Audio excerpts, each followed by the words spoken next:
The duplicity of the narcissist. You think about me every day. You wait for those teasing and tempting text messages which come through repeatedly during the day and then dry up around 6 p.m. when you know that I am home with her. Once in a while, there might be a sudden text message at 9 p.m. telling you that she has popped in the bath and that I love you, I miss you, and I hate being apart from you. The text message also warns you against replying, and therefore all you are able to do is touch the glowing screen and try to feel the sentiment behind these electronic messages of desire. How you cherish that period around 5:30 p.m. when every day we speak on the phone, just you and I. I'm driving home from the office, and I use the half an hour or so to regale you with my compliments and to issue those promises that perhaps one day I will be driving home to you. Whatever you are doing, you always ensure that you are available and your phone line is free in order to engage in this call. You now arrange social engagements to take place later, or you remain at your workplace, ensconced in the office, appearing to be engaged in a business call, save that you smile far too much for something that is work-related. That half an hour of heaven, when we talk as if we were properly together, making plans, discussing the things that we like and dislike, planning the next time we can snatch some time to make love without being detected, or laughing about what was discussed when we met for lunch. You manage to arrange to have lunch with me at least once a week. We deliberately choose a place that is neither likely to be recognized, and we place ourselves around the corner and out of sight, hands beneath the table and then removed when the waiter nears us, just in case. Stolen kisses, lingering lucks and promises, oh, so many promises of the wonderful world that awaits us once I manage to free myself of the chains of my marriage. You listen carefully and attentively, showing the empathy for which you were chosen, as I make oblique references to my miserable home life. Each time you gently press for more information to enable you to understand what it is that I have to endure, what it is that I have to put up with, and what it is that has driven me into your arms. I try not to say too much at first. I do not want our too brief times together to be spoiled by my tale of woe, but your sympathetic ear proves irresistible, and I allow you to learn of the injustices that I suffer on a daily basis. We just do not get on any longer.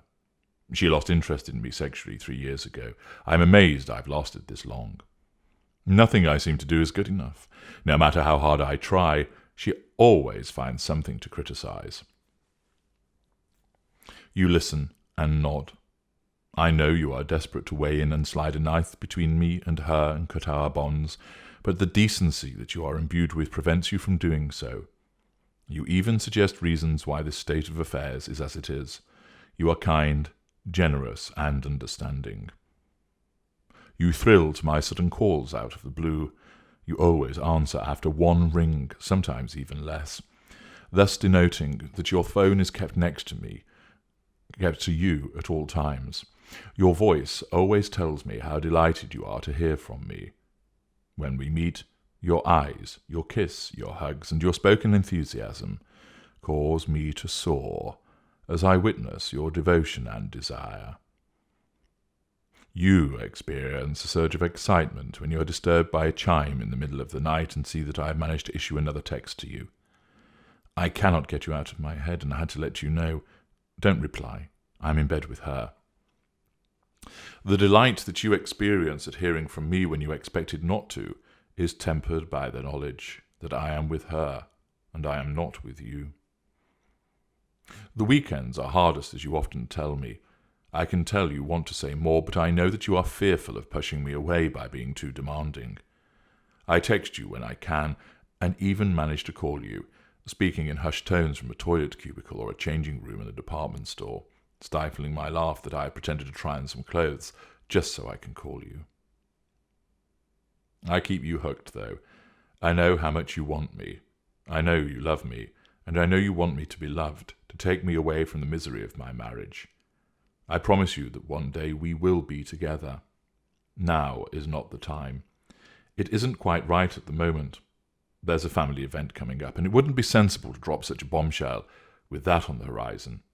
There's a family holiday. She booked it, and I didn't know until now, but what can I do? I will have to go. I keep the promises coming and the excuses flowing, and still you hang on.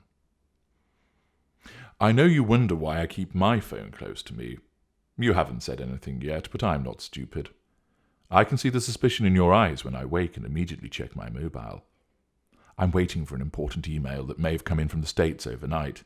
I explain and issue a disarming smile. You nod. You seem to accept the explanation. You have complained how you are unable to ever get me on my phone when you ring when I am on my way home. How many times have you left messages asking me to pick up some milk or to collect one of our children for swimming or football, only for me to pick the message up far too late? I need to be available for my clients. They don't know I'm driving home, nor do they care. They need to speak to me. After all, if it wasn't for them, we wouldn't have all of this, would we? I explain, pleasantly sweeping an expansive arm at the large house and expensive furnishings all around us. You nod in acceptance. You understand that my work is important. I tell you often enough that it is.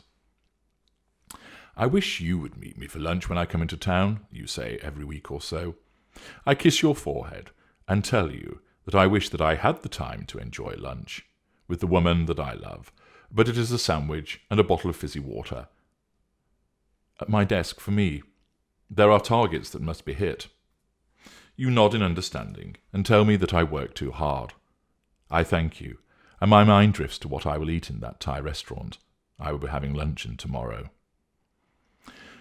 I wish they would leave you alone, you sigh, when I turn away from you in bed, after having made love to you. Your hand lingers on my back, wanting to maintain the closeness and the connection, as I attend to my phone on the nightstand and issue a late-night text before placing it face down. I know, but it saves waking up to a problem, I say, before turning back to you and kissing you as we nestle in our marital bed. I know you cherish our weekends together when the demands of the working week intrude less on our domestic life. I can sense you looking at me as I sit, phone in hand, a smile of contentment playing across those lips, but nowhere near as wide as the smile inside of me as I fire off a tempting and teasing message. Just seeing if Dan is available for squash next week, Tuesday night, so I'll be back late, I say, from across the room by way of explanation, opening up a gap in the week for someone other than you. You smile and nod and return to your book. I love you, I say suddenly, and you look up, the devotion and desire burning in your eyes, and it seems so familiar, almost making me say something. But the thought passes, and I wallow in the admiration and love that you send towards me. You have never ceased to do that. You do not know about her. She thinks she knows all about you. Neither of you really know what I am.